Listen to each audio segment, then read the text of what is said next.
Hello, hello, hello, folks. Welcome back to Holding Space, and also coined as Enya. Everyone needs you always to do your inner work and relate responsibly.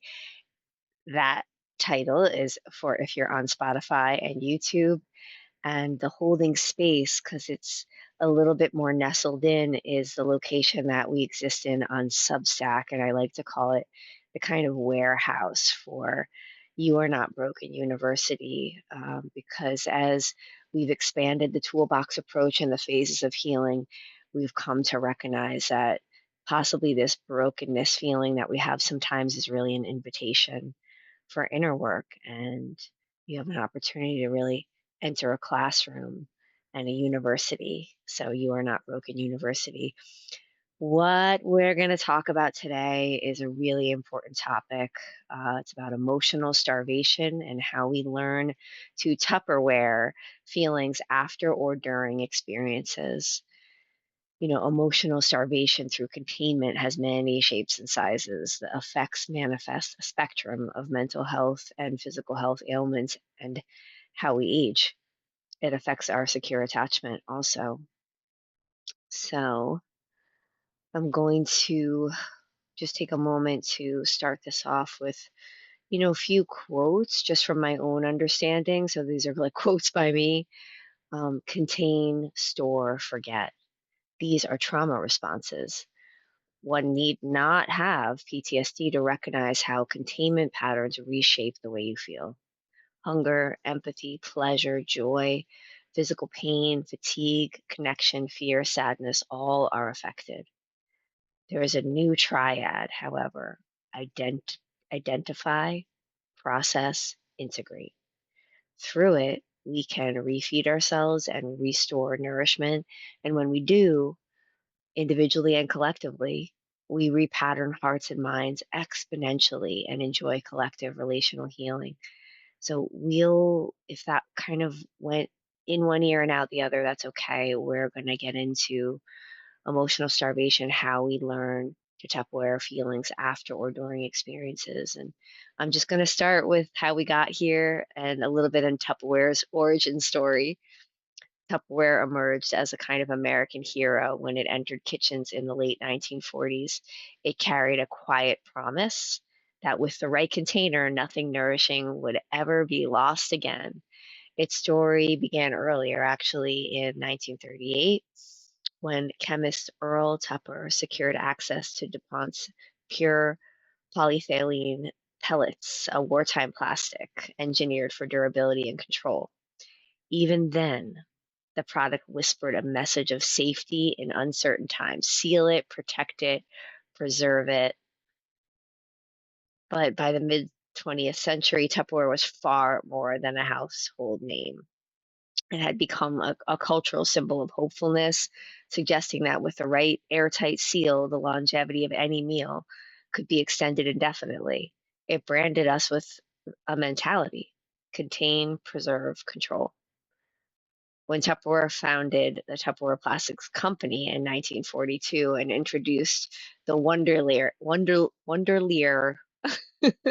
bowl in 1946, the innovation was revolutionary. But it was Brownie Wise who ignited the movement. Her legendary Tupperware parties of the 1950s empowered women to build income and identity around the art of containment. The brand expanded across decades through children's lines in the 1980s and 90s, through microwave safe products in the 2000s, constantly innovating, constantly rebranding, always returning to the same core message: you should store, you should seal, you should contain. And today, we are inheritors of this message. We are determined to contain things. We celebrate our capacity to seal, save, and store. We learned to throw parties for containment. But this article is not actually about Tupperware. This viewing, whether you're reading, listening, or watching, it's about what Tupperware reveals: containment as a trauma pattern. Many people assume trauma must look like catastrophe, like abuse, assault, neglect, violence, disaster. But the truth is that emotional containment itself is a trauma adaptation. Long before we have language for it, many of us are taught to store feelings, seal difficult experiences, keep emotional nourishment for later, ration vulnerability, freeze what should have been consumed in real time. Containment becomes a stress response that slows healing, delays emotional digestion, and shapes relationships into patterns of distance, fear, and misunderstanding. Like Tupperware, we place our experiences into airtight containers, believing if I keep this sealed, I will be safe. But half the time, the opposite happens. We save emotions for a later that never arrives. We reheat memories that no longer nourish us. We discover that once what once felt vital has withered in storage, actually. And just like forgotten leftovers, emotional containment often leads to a slow, silent starvation. Not because we lacked containers, but because we were never meant to store so much in the first place.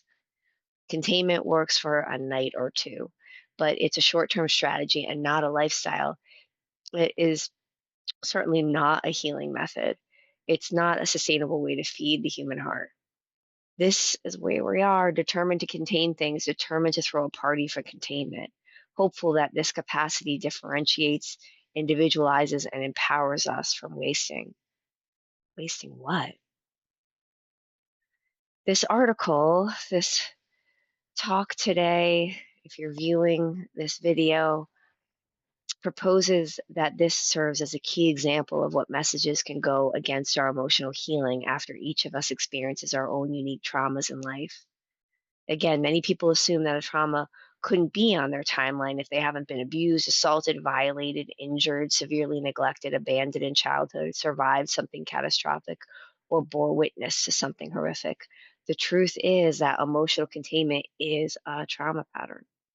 Like Tupperware, you have seen clearly what you slipped into the airtight container, feeling secure and hopeful it would not go to waste. However, saving for later, reheating, or realizing the meal just plain didn't feed anyone is just as much of the outcome, like 50% of the time. Over time, that is wasted nourishment, no matter if you bought the container at a party, online, or a supermarket. The truth is, containment is a short term concept. So, yes, good luck to Tupperware, endlessly rebranding, but in healing, we need something far more essential than storage. We need emotional nourishment, digestion, and metabolizing what life experience gives us. So, let's talk a little bit about the toolbox approach, which I specialize in, and healing containment. For many of you who read, listen, or watch the content supporting what it means to hold space for healing in phases with the toolbox approach, the framework may already feel familiar. I've talked about this before, the narrative healing phase, introduced in the recent publication that I have on Amazon, which is where everything exists, and through my author's website, which, the links are in this publication today, teaches us to examine the messages we've internalized, the stories we tell ourselves, the roles we were assigned, and the quiet instructions absorbed from family, culture, and survival. Narrative healing helps us map the way these messages settled into our timelines, not by retelling the same story with the same limiting language, but by witnessing how these stories imprinted our interpretations of life. In many cases, these interpretations created stress reactions that were stored, sealed, and contained, rather than reprocessed, digested, and integrated into a secure sense of self. That deeper work, revisiting, reimagining, and metabolizing emotional material, is the essence of the second phase of healing, not always linear, but we call that reprocessing healing phase. It's where the leftovers of our emotional life finally get tended to rather than endlessly preserved for later. And when that internal nourishment begins to return, when the self becomes more secure, that's where the third phase of healing, again, not always linear, but relational healing phase is one of the phases in the toolbox approach, and that's when that emerges. So you heal the narrative, you reprocess and digest and nourish, and that relational healing starts to take effect. This is the phase where connection, both to ourselves and to others, stops operating from containment and starts operating from authenticity, safety, and mutuality. Recognizing containment as a personal pattern, seeing your own places of emotional starvation as you read, listen, and reflect right now means you are already inside the approach. You may have encountered parts of it in therapy, in a moment of clarity, in recovery from loss or addiction, or in the quiet turning point after a difficult season. But when you enter the approach intentionally, something shifts. It doesn't just meet you where you are, it organizes your healing. It gives you a toolbox you can use again and again. Over time, it becomes internalized as the way you approach your growth, your relationships, and your life. So, learning to repattern, how do we do that? Learning to repattern emotional containment is a central tool within the toolbox approach.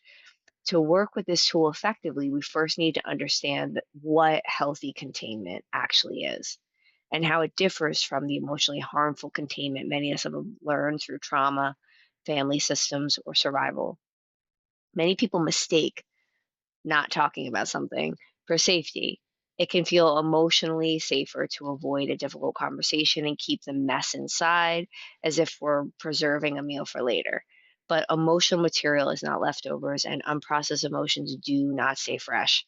What we avoid, seal up, save for later begins to rot inside us and inside our relationships.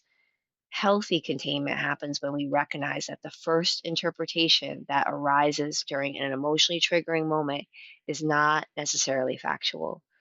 We pause, we identify what our mind is doing, then we process how and why that interpretation formed. This creates the possibility of integrating the experience rather than storing it unexamined. From that grounded place, if it makes sense to share what happened, discernment guides us in choosing who is safe to share with. So the tool, identify, process, integrate. The conditioned alternative, and what many people have in their toolboxes instead, so don't feel bad if you do, is the old triad: contain, store, forget, or its cousin, contain, preserve, control. Okay, so that's what you're operating in. It's okay. Just notice that: contain, store, forget, contain, preserve, control. Those are like cousins. These patterns feel protective, but actually block healing, distort perception, and prolong emotional starvation. Another essential aspect of repatterning is understanding what you can and cannot control. You cannot control someone else's containment patterns, only your own. This is where the safety and containment comes in. You can practice healthy containment within yourself and be deliberate and discerning about who you hold space with. You can be honest about your expectations of another person's capacity. Without this honesty, old patterns easily return, and we may find ourselves blaming others for our emotional reactions or for causing our inability to communicate openly. A lot of people come to me for therapy and find that it's really working in their inner world, but transferring that into relationships is slower, and that is okay because you really want to be sharing with a guaranteed to be safe person. And sometimes the people in our life are just not, and that's okay. We don't have to be continually injured by that. Yes, it often feels like others are responsible for these patterns, but repatterning containment teaches us a different truth. Healthy containment is your tool, not something to impose on others. It is a practice of responsibility, clarity, and self protection that keeps the healing process intact. So, example of how containment shows up in real life and real relationships, I'm going to tell you about Ted and Sally. Ted and Sally separated 3 years ago, but never followed through with a divorce. Ted moved out briefly, and both silently agreed that the message had been delivered without ever speaking about what the message actually meant. Since then, they have lived in an unspoken limbo. Each time either of them tried to bring up something important about the marriage, they were out of sync. Different priorities, different timing, different emotional rhythms. The separation itself, why it happened, how it affected them, and whether they wanted to repair or release the relationship was never discussed. Instead, they lived inside a chase avoid cycle. One partner would notice something wrong, contain the emotion, store it in the same internal place it had always gone, forget the details over time, but hold on to the feeling. Both were emotionally starving without naming it. One day in therapy, Ted began to see the pattern clearly. He realized he had been containing his own emotions in the same way accused Sally of doing. He described coming home longing for connection, yet being immediately handed a list of household tasks. He would do them, expecting closeness afterward, only to be told she was heading out to run errands. Ted felt unseen and transactional, and he fumed as he recounted this. His therapist asked one simple question: did she know? Ted responded with irritation. Did she know what? That I had a long day and just wanted to come home, relax with her, and feel listened to for once? The therapist rephrased gently. Did she know you were holding out for home? That you were longing to see her, that you needed to sit with someone and feel the day was finally over? Ted deflated. I can't talk like that. She'd reject me. The therapist asked, do the two of you ever talk that way with each other? Ted insisted she wasn't the type. When asked whether she was actively rejecting or simply not accustomed to emotional conversations, Ted admitted he didn't know. He had assumed both were true. Together, they explored a long history of Ted interpreting his wife as rejecting and not the type, then storing those beliefs unprocessed for years, forgetting nuances, repeating the same emotional conclusion, and deepening the starvation inside the marriage. This realization opened the door to identify, process, integrate. Ted began identifying how he had contained painful interpretations about his wife for decades. He processed how he had often hinted at his needs rather than expressing them directly, expecting her to intuit what he needed based on subtle clues. He saw how he had been also rejecting himself, his sensitivity, his longing, his desire for affection. As he traced this further back, he recognized how few emotional models he had as a man for understanding what a partner finds attractive, nurturing, or connecting. He had spent years trying to be a good provider, never realizing he was starving for emotional nourishment and believing his efforts were never enough for his wife. Ted had been carrying a great deal quietly, tightly, and alone. None of it was ready for Sally to hear because it had never been processed. His own interpretations had created layers of emotional unsafety between them. Before anything could be repaired externally, Ted needed to repattern containment internally. Now, great example, right? So human, so real. Now for the exercise, the repatterning triad. This exercise guides you through the healthy containment triad: identify, process, integrate, and helps you interrupt the conditioned loop of contain, store, forget. It takes maybe 5 to 7 minutes and can be done anytime you feel activated, confused, overwhelmed, or tempted to shut down emotionally. So, step one: identify. Name the first interpretation. The purpose here is to catch the automatic thought before it becomes a story. Think of a recent moment that emotionally activated you. Ask yourself, what was the very first interpretation my mind created? Write it down in one simple sentence. She's angry with me. I'm messing this up. They don't care. I'm in trouble. Something bad is coming. So many interpretations, right? Just write down the first one that comes up. You may have a few and make form sentences. Important, do not evaluate or correct it. You're simply noticing the mind's first move. I often have they don't care. And once I realized that that was my interpretation, I realized how often I was just reinforcing they don't care. Step two, process, slow down the pattern. Purpose is to create space between stimulus and reaction. Place one hand on your chest. Take a slow breath, or if you're more comfortable, you can put it down, lower down. Some people just get uncomfortable up here. Ask yourself, is this interpretation provable? Oftentimes, there's a part of your mind that's like, yes, it's this. But I think when you're noticing, right, that kind of like you want that to be right because you want these feelings to be over quickly and contained. What else could it mean? Ask yourself, what else could it mean? What part of me reacted this way? So, is it a managerial part of me? Is it an impulsive part of me? A control seeking part of me, a wounded child part of me?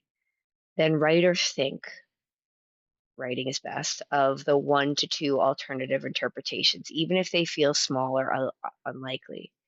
They do care. I just have insurmountable pain in my body right now, and it is very possible they do care, but I'm wanting them to care boatloads to help me get rid of this pain. Um, so examples: she might be tired. I'm overwhelmed and assuming the worst. The situation is familiar from childhood. I'm afraid of disappointing someone. And especially notice what shifts in your body as you widen the frame and you think of these alternative examples of how it could be interpreted instead. And we're not saying that you were wrong and the new interpretations are right. We're just noticing that ability to contain the unprocessed stuff and just breaking that pattern. That's all you're doing. And now is to integrate. Step 3, integrate. Choose a regulated next step. We are not solving what is right and wrong. I know I'm a broken record here, but the purpose now here is to move from reaction to intention. So you can choose one of the following integration actions. Clarify internally this question: given what I know, what do I need? So if I started to realize, like, this is what's something that's coming up from childhood, um, maybe I need to just like kind of cuddle in and write about that. Maybe I need to go for a walk. So clarify internally, given what I know, what do I need? Clarify relationally. Is this something I want to communicate, and to whom? Like if something was coming up from childhood, you might want to go to your therapist.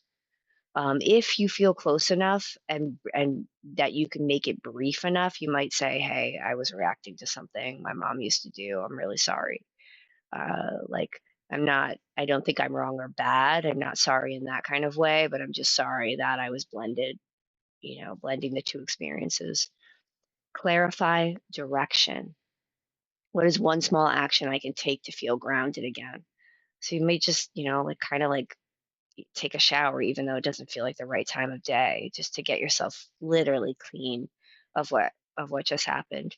You might make a snack for yourself. You might go for a walk, listen to music, write a little, write about a great idea that you've been meaning to get to that you haven't been able to get to. Examples: saying to yourself, "I need 5 minutes alone," or saying that to someone else. Saying to yourself, this isn't the right person to talk to about this, just admitting that. Saying, "I need to check the facts before spiraling like this. And if I don't know the facts, I might have to be patient. I can return to this conversation when I'm steadier." Integration is not about resolution, it's about anchoring your next move in reality rather than reaction. And recognizing that, like, there's never really resolution. We've just been containing things. So like she's not open to this discussion, it seems like a resolution, and then we just contain our feelings. Old patterning, we want to repattern that.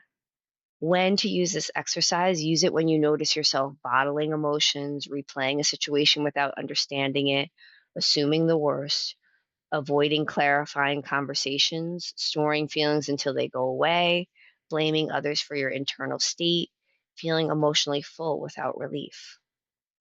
Every time you complete the triad, you interrupt emotional starvation and give your system a new pathway forward.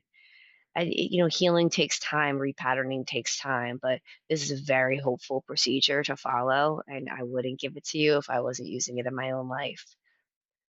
So I'm just going to take a side note that bringing this all together, I am trying to help people understand that you can consider a 3-day healing intensive.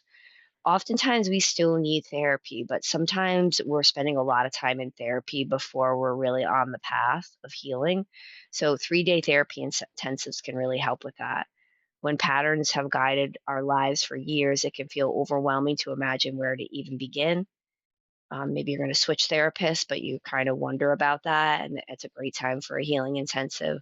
Or you just can't imagine yourself in week after week of therapy. A healing intensive is really good for that. Or you've just been through something and you want clarity before you consider, what kind of actions to take in your healing, or you've been stuck for many years on the same type of problem where you've been holding trauma, heartache, loss, uh, addiction.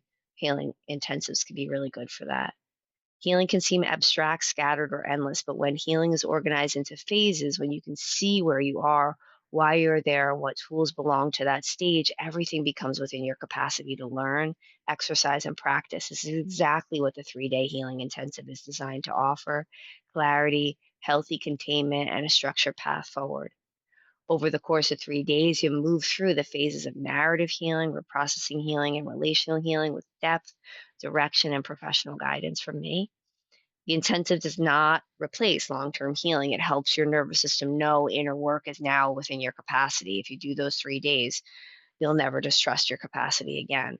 Therapy intensives accelerate understanding, clarify direction, and organize the work ahead. So you're no longer wandering, self blaming, or trying to heal yourself with guesswork.